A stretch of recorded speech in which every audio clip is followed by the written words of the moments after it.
A Segunda Guerra Mundial protagonizou um momento delicado na história da humanidade. Os conflitos entre as grandes potências econômicas da época foi fomentado pela ganância da Alemanha nazista em tornar a própria raça única e superior em todo o mundo. Isso sem contar o poderio bélico utilizado que causou uma catástrofe. As armas nucleares foram protagonistas na destruição sem precedentes. É difícil definir o número exato de vítimas, mas estima-se que morreram mais de 40 milhões de pessoas. Aposto que você está curioso para saber como tudo isso encerrou. Então vamos falar do ponto-chave desse desfecho, a Cortina de Ferro. Eu sou Lucas Pazaglini e esse é o Sobretudo.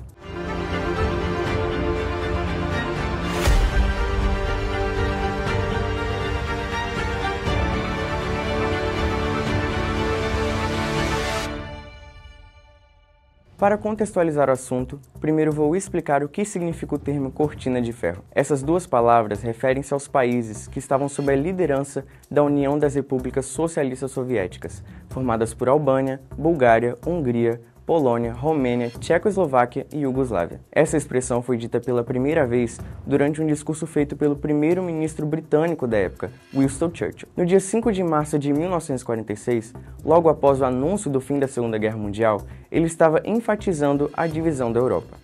As falas de Churchill tinham como objetivo unir os esforços de governos capitalistas por meio de ajuda militar e econômica para tentar impedir o avanço soviético. Após os acordos de Yalta, a Europa foi dividida em dois grandes blocos ideológicos, econômicos e militares, e cada bloco buscava expandir sua influência sobre o outro. O termo até então estava relacionado apenas a uma fronteira ideológica. Na década de 1950, a União Soviética tornou-se um império econômico e militar, e pretendia estender sua influência por toda a Europa. Os países da Europa Ocidental, na época, emergiram da Segunda Guerra Mundial e estavam muito enfraquecidos do ponto de vista militar e econômico.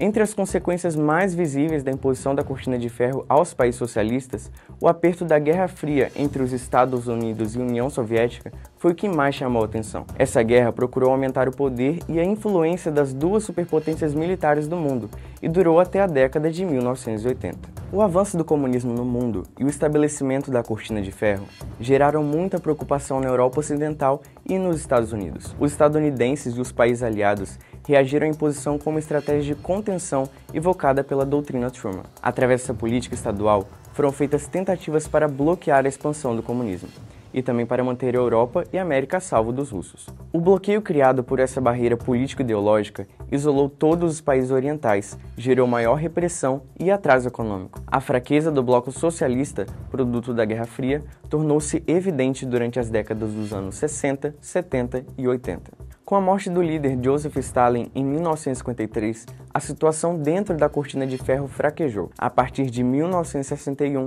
com o levantamento do Muro de Berlim, a separação da sociedade alemã e do mundo socialista com o capitalista tornou-se mais rígida. A construção da barreira geográfica foi feita pela Alemanha Oriental e União Soviética para impedir o avanço do Ocidente e para que os seus cidadãos não pudessem fugir para outro lado.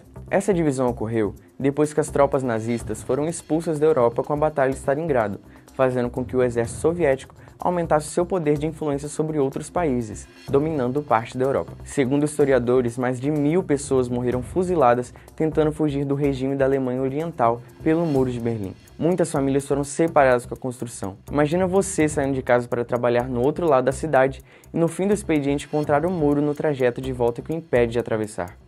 Hoje, só ouvimos falar da Cortina de Ferro, da Guerra Fria e os efeitos que nossa geração não sente. Contudo, vale a pena estudar o passado e compreender que as imposições não foram nem um pouco positivas naquela época. Esse foi o Sobretudo de hoje, nos vemos no próximo episódio.